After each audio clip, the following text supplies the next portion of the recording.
সামনে যাবো না। আপনি আগে স্কুলে গেলে কেন দিয়েছিলেন? বৈধ ভোটার যতক্ষণ না লিস্টে উঠবে ততক্ষণ সামনে যাবো না। মালদা আদালতে মোথাবাড়ি কাণ্ডে ধৃত মোফারেকুল ইসলাম। আদালতে তার বিরুদ্ধে সরব আইনজীবীরাই। মোথাবাড়ি কাণ্ডে ধৃত মূল চক্রে মোফারেকুল ইসলামের 14 দিনের পুলিশি হেফাজতের নির্দেশ দিল মালদা জেলা আদালত। আগামী 17 এপ্রিল তাকে ফের তোলা হবে মালদা আদালতে। এদিকে এশারে নাম বাচ্চা বানিয়ে আন্দোলন করে কোনো রকমের ভুল করেনি বলে মন্তব্য করলেন ধৃত মোফারেকুল। যতদিন বৈধ ভোটারদের নাম ভোটার তালিকায় না উঠবে ততদিন তিনি আন্দোলন জারি রাখবেন এমনটাই জানিয়েছেন। আজ আদালতে তোলার পর এমনই মন্তব্য করেছেন তিনি। নিজের সঙ্গে কোনো রাজনৈতিক দলের যোগ নেই বলেও তিনি মন্তব্য করলেন। একসময় নিমে প্রার্থী হয়েছিলেন, পরে সেখান থেকে ইস্তফা দিয়ে দেন, এমনটাই দাবি তার। এদিকে আইনজীবী বলে দাবি করলেও এদিন তার বিরুদ্ধে ক্ষোভে ফেটে পড়েন মালদা আদালতের আইনজীবীরাই। তার পক্ষে কোনো আইনজীবী কোর্টে দাঁড়াবেন না বলেই মন্তব্য করেছেন সেখানকার উপস্থিত আইনজীবীরা। নেই বললাম তো আপনাকে।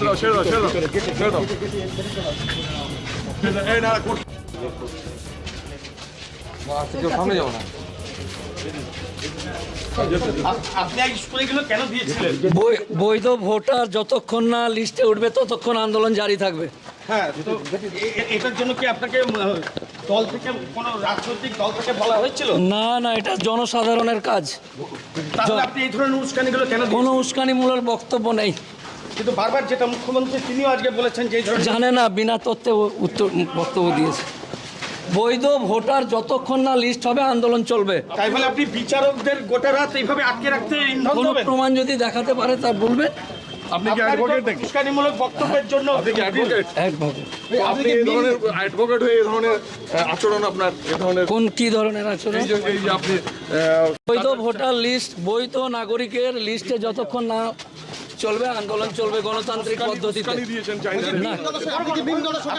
না না না, কোনো দলের সাথে আমি না। না না, কোনো রাজনৈতিক। আপনি ভোটে দাঁড়িয়েছিলেন। তারপর থেকে আমি রিজাইন করেছি। আপনি ভোটে দাঁড়িয়েছিলেন তো? নেই বললাম তো আপনাকে। আইনজীবী তার আজকে এত বড় আসপর্দা কি বলবেন? আমরা মালদা কোর্টে প্র্যাকটিসিং অ্যাডভোকেট, আমরা নিরপেক্ষ বিচারের জন্য আমরা সাথে আছি এবং এই যে একটা বড় ঘটনা ঘটিয়ে দিল আমরা এটার তীব্র নিম্রতা করি এবং আমরা এর পক্ষে কোনোদিনই নাই।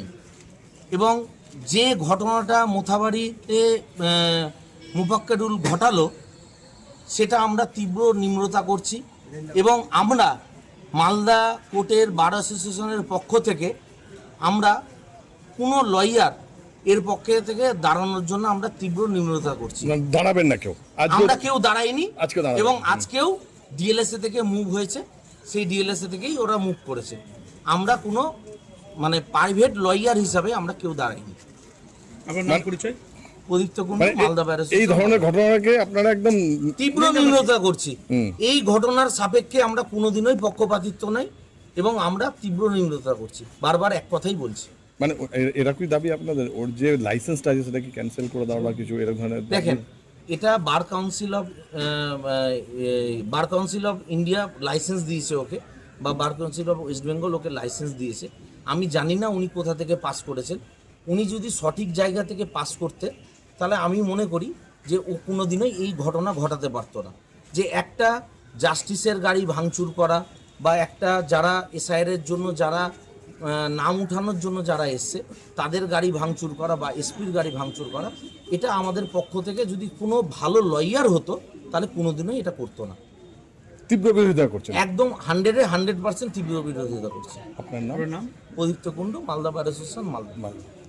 আইনজীবী তার আজকে এত বড় আসপর্দা কি বলবেন? আমরা